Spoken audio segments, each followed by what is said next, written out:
Hello po, magandang hapon. Kumusta po kayo? Sana po ay okay lang. Ayan po yung mga preskong gulay na aming naani ni Auntie Victoria kaninang umaga.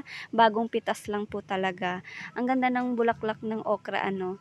Ito po yung mga okra na tanim ni Auntie. Alam niyo po yung okra daw ay 45 days lang. Pwede ka nang mag-ani.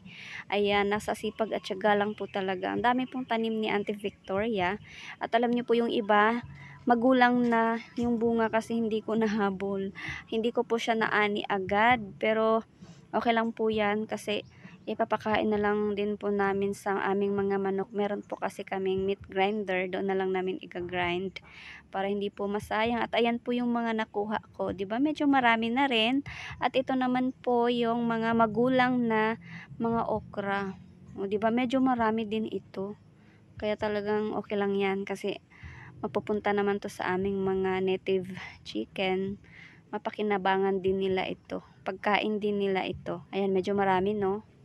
At ito naman po yung aming eggplant dito sa farm. Ito din po ay tanim ni Auntie Victoria. At ako kunti na lang po yung kanilang bunga ngayon. Hindi talaga tulad dati. Yung iba nga po ay namatay na dahil hindi talaga kinaya. Inuuod kasi sila talaga. Kaya hindi kami nag-spray ng mga pesticides. Kaya talagang hindi nakasurvive yung ibang puno.